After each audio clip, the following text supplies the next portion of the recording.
Good morning, students. Today we are going to do EVS chapter number 1. Which lesson we are going to do? Sense organ and their functions. हमारे कौन से sense organ है और उनके क्या functions हैं हम देखने वाले हैं. ओके, चलो अब देखते हैं हम. We have 5 sense organs.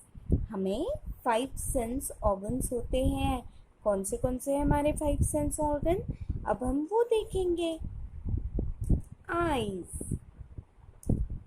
Knows, ears, tongue and skin. So ये हमारे 5 सेंस ऑर्गन है. हर ऑर्गन अपना अपना काम करता है. और वो क्या काम करता है? आईज, हमें we can see with our eyes. Ears, we can hear sound with the help of our ears. With our nose, we can smell different fragrances. With our tongue, we can taste, and with our skin, we can feel. So आप सबको ये already पता है. अब हम देखेंगे कि how we have to take care. We should take good care of our sense organ. हमें अपने सेंस ऑर्गन की अच्छी केयर लेनी चाहिए. अब देखते हैं कैसे हम केयर लेंगे. पहले तो eyes. Eyes help us to. अब eyes help us to see. Eyes से हम देखते हैं. तो आईज की केयर हम कैसे लेंगे? Wash our eyes with cold water. हमें अपने आईज कोल्ड वाटर से धोने चाहिए. Do not rub your eyes. हमें आईज मलने नहीं चाहिए. Do not watch TV and mobile for long time. TV और मोबाइल ज़्यादा देर नहीं देखना चाहिए. Do not read in poor light.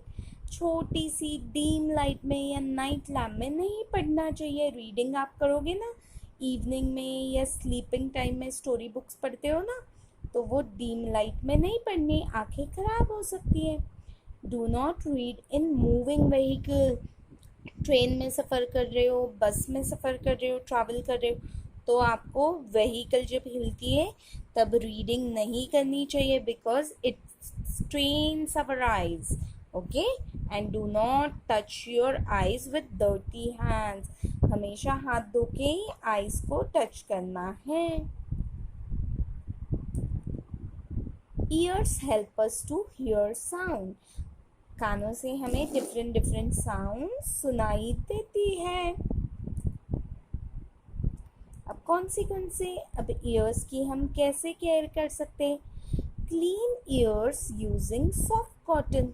हमें कॉटन बर्ड्स यूज़ करने चाहिए. सॉफ्ट कॉटन यूज़ करना चाहिए ईयर्स क्लीन करने के लिए. Do not use any sharp objects to clean और स्क्रैच ईयर्स. खुजली हो रही है इसलिए पेंसिल नहीं डालनी लिखते लिखते. कोई भी शार्प ऑब्जेक्ट नहीं डालने हमारे ईयर्स में. ना स्क्रैच करने के लिए ईयर्स या ना तो क्लीन करने के लिए. ठीक है. अब nose help us to smell. Different smell. मम्मा ने आज क्या बनाया है, नोज से पहले पता चल जाता है. खुशबू आती है किचन में से. अब नोज को हम क्लीन कैसे रखेंगे? Clean your nose while bathing. आप जब नहाते हो तभी आपको नोज क्लीन करना है. सबके सामने फिंगर्स नहीं डालनी. एवरी डे नहाते टाइम नोज को क्लीन करना है. और जैसे कान में कोई शार्प ऑब्जेक्ट नहीं डालने, वैसे ही नोज में भी कोई शार्प ऑब्जेक्ट्स नहीं डालने. Tongue help us to taste. Tongue क्या करती है? हमें टेस्ट करने में हेल्प करती है. बताती है तीखा है, स्पाइसी है, स्वीट है. ये टंग का काम है. तो टंग को हम क्लीन कैसे रखेंगे? Clean your tongue every day after brushing your teeth. Brush करने के बाद टंग क्लीनर होता है ना, उससे टंग रोज़ क्लीन करनी चाहिए. और स्किन क्या करता है? Skin help us to feel. हम अगर कोई पिंच करे, आपको कोई कुछ चीज़ लगे तो आपको कौन बताता है? आपकी स्किन बताती है। तो स्किन की हम केयर कैसे लेंगे? Take bath every day. पसीना आता है, फिर इचिंग होती है, फिर हमें स्किन इन्फेक्शन होता है, इसीलिए एवरी डे बाथ लेना ज़रूरी है। और अगर आप बहुत खेल रहे हो या गर्मियों का सीज़न है, समर सीज़न है, आपको बहुत ज़्यादा स्वेटिंग हुई है, तो 2 बार नहाना चाहिए। वेयर क्लीन क्लोथ्स, वो तो आप सब करते हो, you always wear clean clothes and treat wounds as soon as possible to avoid infection. जो आपको वुंड हुई है इंजरी की वजह से, तो उसको प्रॉपरली